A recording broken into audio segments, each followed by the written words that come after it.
త్రిభాషా విధానం మీద ఇప్పటికీ పోరాటం జరుగుతూనే ఉంది. అయితే ప్రస్తుతం ఒక పక్క తమిళ్‌లో ఆల్రెడీ ఎప్పటినుంచో హిందీ భాషని అపోజ్ చేస్తూ వచ్చారు.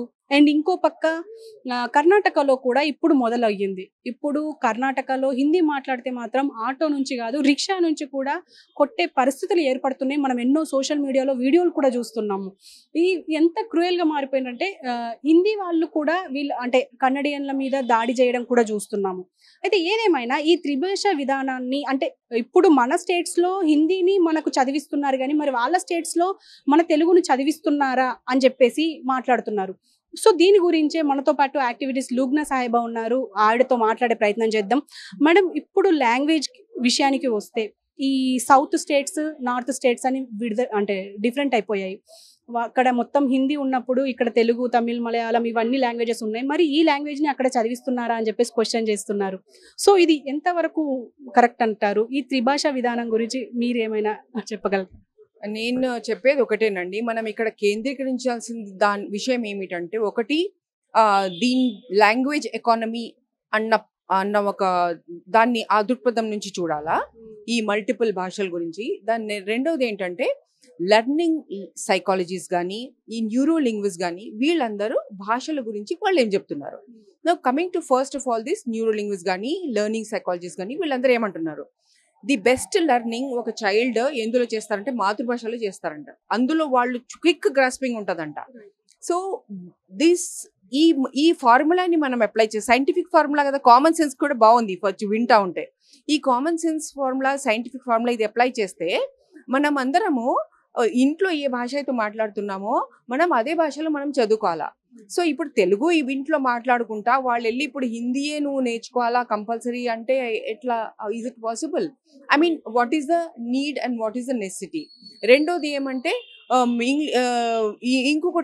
ఇంకొక దృక్పథం ఏమొస్తుందంటే, ఒక హైదరాబాద్ లాంటి కాస్మోపాలిటన్ సిటీలో ఇక్కడ మనకి ఎంతో మంది మరాఠీ మాట్లాడే వాళ్ళు ఉన్నారు, మలయాళం ఉన్నారు, తమిళ్ ఉన్నారు, మార్వాడీస్, గుజరాతీ అండ్ కాశ్మీరీ, మణిపూరి. హైదరాబాద్ అంటే ఒక మినీ ఇండియా. ప్రతి చోట నుంచి ఇక్కడ మాట్లాడే వాళ్ళు ఆ భాష వాళ్ళు ఉన్నారు. మినీ ఇండియా ఇది. సో వీళ్ళందరి మీద మనము తెలుగు రుద్దుతున్నామా? రుద్దట్లేదు మనం. మరి మనందరి మీద ఈ విభిన్న భాషల మీద హిందీ రుద్దడం అన్నది అసలు సమంజసమా అంటే గక్కమని కాదు అని వస్తుంది మరి. And given that scientific formula we have to encourage అనమాట. ఇప్పుడు మనము ఒక విశాల హృదయము, ఇవన్నీ మనకి ఇండియనైజేషన్ అంటాను నేను. ఇండియనైజేషన్ ఎట్లా వస్తుంది మనకి? మనము ఇక్కడ గుజరాత్ నుంచి ఒక అమ్మాయి ఇక్కడ చదువుకోవడానికి వాళ్ళ డాడీ ఏదైనా జాబ్ మీద వస్తారు. ఇప్పుడు ఆ అమ్మాయికి తన భాష తను మర్చిపోకూడదు కదా మరి, మదర్ టంగ్ కదా మరి. ఇక్కడికి వచ్చితేనేమో అదే తెలుగు, అదే ఇంగ్లీష్ అవి నేర్చుకుంటే తన భాషను, తన ప్రాణిది ఎట్లా వస్తుంది? కాబట్టి తనకేముండాలి, ఇక్కడ మనం సెకండ్ లాంగ్వేజ్ ఆఫర్ చేస్తా ఉన్నప్పుడు ఇదిగోండి, ఎవడు ఏ స్టేట్ నుంచి వచ్చి ఇక్కడ నేర్చుకున్నా మీకు మీ స్టేట్ లాంగ్వేజ్ ఇక్కడ మీకు సెకండ్ లాంగ్వేజ్గా మేము అందిస్తున్నాము, మేము ఇండియనైజేషన్గా స్టడీస్ని చేస్తున్నాము అని మనం ఒక ఫార్ములాని మనం అలా పెట్టుకోవాలన్నమాట. So that will give the proper, I mean ఆ అట్మాస్ఫియర్ కూడా చూడండి ఎంత కలోలంగా అలా ఉంటుంది అన్నమాట. కార్డియల్ అండ్ హార్మోనియస్ రిలేషన్షిప్ దాన్ని అంటారు. ఎక్స్టర్నల్ ఇంపోజిషన్ అన్నది ఎప్పటికీ కూడదు. Okay, now coming to language economy అండి. మన దేశంలో ఇన్ని భాషలు ఉన్నందుకు ఇన్ని డైలెక్ట్స్, ఈ తెలుగులో కూడా గల్లీ గల్లీకి ఒక డైలెక్ట్ ఇడ. ఓకే, ఇక్కడ అంటారు, ఈడంటారు, ఆడ అలా ఉంది మనది. సో ఇన్ని డైలెక్ట్స్, ఇన్ని భాషలు ఉన్న చోట మనకి లాంగ్వేజ్ ఎకానమీ అనేది ఎంత ప్రాస్పరస్ చేయాలి తెలుసా మనం. ఎందుకంటే నేడు ప్రతి ఒక్కళ్ళు అదే ఏమంటే, పైగా మన సెకండ్ స్టేట్ లాంగ్వేజ్ ఉర్దూ.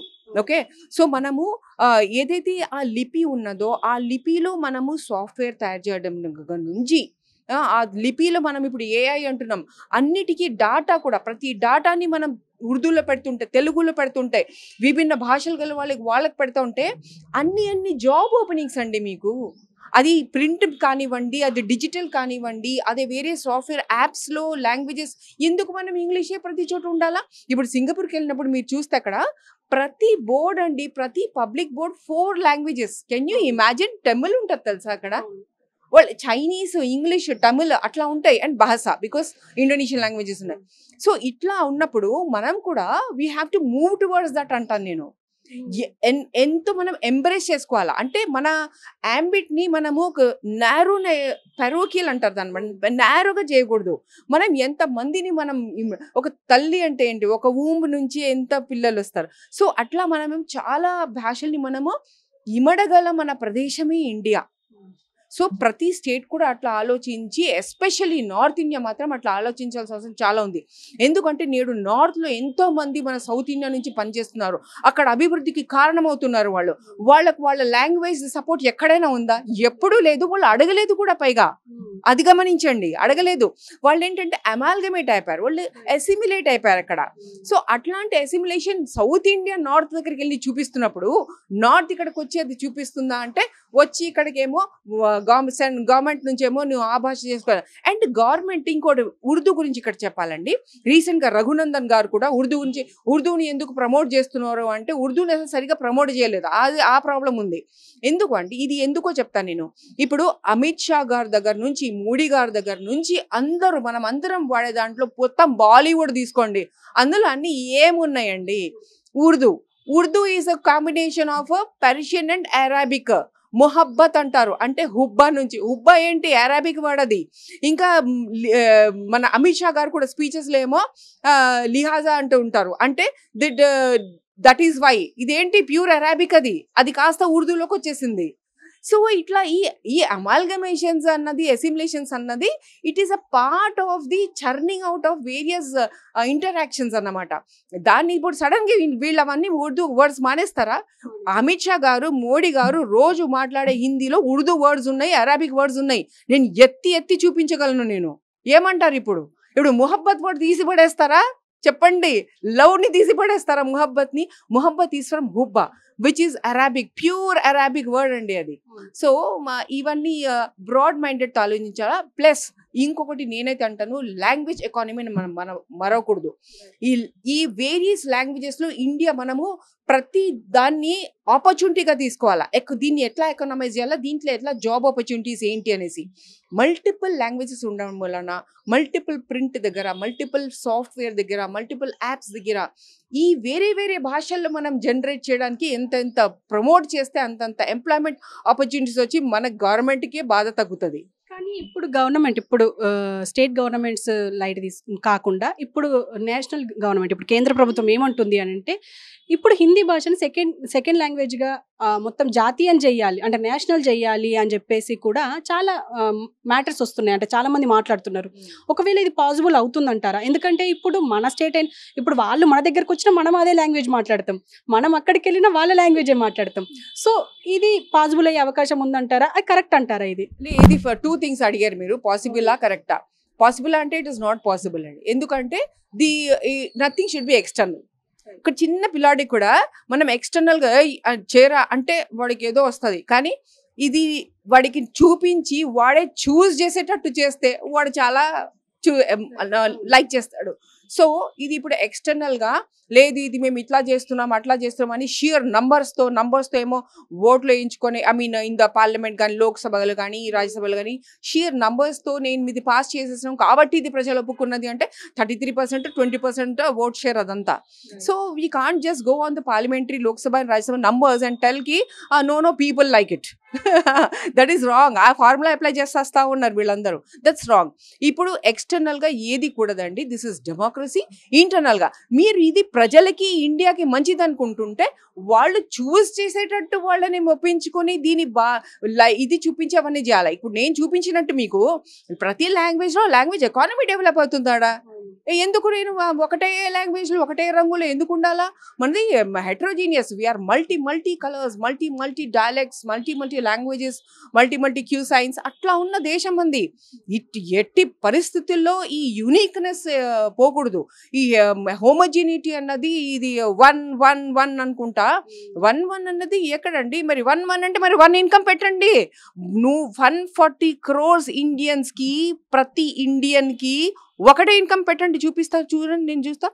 అన్ని చోట్ల 1 కావాలా మీకు? కానీ ఇన్కమ్ దగ్గర 1 వద్దు, వెల్త్ దగ్గర 1 వద్దు. ఒకడికేమో అంబానీకి 24 అంతస్తుల భవన్ ఉంటుంది, ఒకడికేమో అక్కడ పేదవాడికేమో ఒక టెంట్ కూడా ఉంటుంది, ఆ టెంట్ కూడా పడగొట్టేస్తూ ఉంటాం. సో 1 ఎక్కడ తీసుకురావాలి మనం? అక్కడ తీసుకురావాలా? ఊరికే 1 అనుకుంటా వీళ్ళని పిచ్చెక్కిస్తున్నారు వీళ్ళు అసలు. తర్వాత ఏమో వీళ్ళది పాసిబుల్ అంటే it's not possible. And it is ఇంకోటి అడిగారు మీరు, అవసరమా? అవసరం ఏంటి? Who wants it? Who wants it? And when there are so many advantages, multiple languages and dialects తో ఇన్ని అడ్వాంటేజెస్, అట్లా అక్కడ చదువు దగ్గర క్విక్ గ్రాస్పింగ్ అడ్వాంటేజెస్, పైగా ఇటు లాంగ్వేజ్ ఎకానమీ అడ్వాంటేజెస్ ఇవన్నీ ఉంటూ హూ వాంట్స్ ఇట్ అండి? దట్స్ అండ్ సెంట్రలైజేషన్ అన్నది ఎప్పుడు మంచిది కాదు. మన సంవిధానంలో ఇమిడి ఉన్న ఫ్రేజే డీసెంట్రలైజేషన్.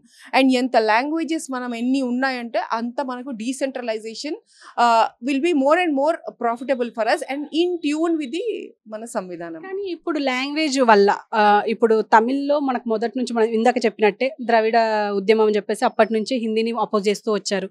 కానీ కర్ణాటకలో కూడా ఈ మధ్య స్టార్ట్ చేశారు ఆ ఉద్యమం. సో కొట్టుకుంటున్నారు, చాలా దాడులు జరుగుతున్నాయి. ఇది ఎలా చూడొచ్చు అంటారు? లేదండి, దీన్ని కొంచెం స్టేట్ గవర్నమెంట్ ఇంటర్వెన్షన్ కావాలొచ్చి ఆ ప్రజల మనం నమ్మకం మన దగ్గర ఉండాలండి. అస్సలు చీజ్ క్యాయ్ మలం, it's not about getting a vote, getting this thing. అస్సలు చీజ్ ఏంటంటే నమ్మకం, మ్యూచువల్ ట్రస్ట్. ఈ మ్యూచువల్ ట్రస్టే డెమోక్రసీ అంటేనే, మ్యూచువల్ ట్రస్ట్. అట్లాంటిది ట్రస్ట్ లేకపోతే మన దగ్గర ఏమున్నట్టు? సో గవర్నమెంట్ బాధ్యత అది. వెన్ ప్రజలు మనల్ని వాళ్ళు నమ్మట్లేదా అంటే అది ఏ పార్టీ, ఏ భాష ఏమి కూడదన్నమాట. ఎందుకంటే గవర్నమెంట్ అంటే అదొక ఫాదర్ లాగా, అదొక పేరెంట్ లాగా, ఫాదర్ అన్న కూడా పేరెంట్ లాగా అన్నమాట. సో ఆ తల్లిదండ్రుల వ్యవహారమే గవర్నమెంట్ ప్రజలతో చూపించాలా. నాకు ఓటేసినావు, నువ్వే లేదు, నావే, అవేమి ఉండకూడదు. అవి ఏంటంటే ఎక్స్టర్నల్గా ఉండకుండా, ఇంపోజిషన్ లాగా కాకుండా, ఎట్లయితే మనకు హిందీ నచ్చట్లేదో మరి వాళ్ళకి కూడా ఏదో నచ్చకపోతే మనం వాళ్ళకి నచ్చ చెప్పుకోవాలా. వాళ్ళ చాయిస్ వాళ్ళే చూస్ చేసేటట్టు చూడగలగాల. అండ్ ఎక్కువ లా అండ్ ఆర్డర్ కూడా డెమోక్రసీ లాఠీ మారకూడదు. వాళ్ళని ఎప్పటికప్పుడు టాక్స్కి పిలుస్తూ ఉండాలి. అప్పుడు ప్రజలు చూస్తారు, అరే ప్రభుత్వం ఎన్నిసార్లు టాక్స్కి పిలుస్తుంది. ఫర్ ఎగ్జాంపుల్ మన తెలంగాణ ప్రభుత్వం, కాంగ్రెస్ ఏం చేసింది? స్టూడెంట్స్ అంతంత వాళ్ళని అపోజిషన్ రెచ్చగొడుతున్నా ఏం చేస్తున్నా, ప్రభుత్వం ఏం చేసింది? ఏ మాత్రం కూడా తల్లలేకుండా వాళ్ళని ఎప్పుడైనా మీరు రండి అయ్యా స్టూడెంట్స్, మీరు అట్లా కూడదు, మీరు ఎగ్జామ్స్ రాయండి, మీకోసం కాదా ఎగ్జామ్లు, రండి మాట్లాడుకుందాం అని ఎంత నచ్చ చెప్తే వాళ్ళందరూ ఒప్పుకొని హాయిగా బయటికి ఎట్లా వచ్చారు, ఖుషికి వచ్చి వెళ్ళి ఎగ్జామ్స్ రాశారు. అది ఆ స్కోప్ ఉండాలండి ఎప్పుడు. That always keep calling them. వాళ్ళు ఎంత తీటినా, ఎంత పోట్లని, ఏం చేసినా మనం రూలింగ్ గవర్నమెంట్లో ఉన్న వాళ్ళం. మనం ఎట్టి పరిస్థితుల్లోనూ మనం సహనం కోల్పోకుండా వాళ్ళని ఎప్పటికప్పుడు రండర్రా మాట్లాడదామని అలా చెప్పుకుంటూ, దిస్ ఇస్ డెమోక్రసీ అండి. Dialogue is democracy. సో చూసారు కదా, యాక్టివిస్ట్ లుగ్నా ప్రకారం ఆవిడ చెప్తున్నది ఏంటంటే ప్రతి లాంగ్వేజ్ ఎవరి వారికి ఇంపార్టెంటే, ఎవరి భాష వాళ్ళకు చాలా ముఖ్యం. ఈవెన్ చదువుకునే విద్యార్థులు కూడా ఎవరి లాంగ్వేజ్లో వాళ్ళు చదువుకుంటేనే వాళ్ళు పిహెచ్డీలు కూడా చేయొచ్చు. ఇక్కడే కాదు, వేరే దేశాల్లో అయితే వాళ్ళ లాంగ్వేజ్లోనే వాళ్ళు, అంటే జర్మన్ అయితే జర్మన్, ఫ్రెంచ్ అయితే ఫ్రెంచ్, ఏ లాంగ్వేజ్ అయితే ఆ లాంగ్వేజ్లోనే ఇప్పుడు వాళ్ళు చదువుకొని పిహెచ్డీలు కంప్లీట్ చేసి వాళ్ళు అంటే వాళ్ళ భాష మీద పట్టు సాధిస్తున్నారు. ఈవెన్ మంచి ఎడ్యుకేషన్ని పొందుతున్నారు. కానీ మన దగ్గర వచ్చేసరికి ఇంగ్లీష్ని అంటే తీసుకొని ఇంగ్లీష్ మీడియాల్లో చదువుకోవడం వల్ల సరైన అవగాహన లేకుండా కొంతమంది మధ్యలోనే డ్రాప్ అవుతున్నారు. కొంతమంది అంటే దాన్ని అవగాహన చేసుకున్న వాళ్ళు మాత్రమే ఇప్పుడు మంచి పొజిషన్లో ఉన్నారు.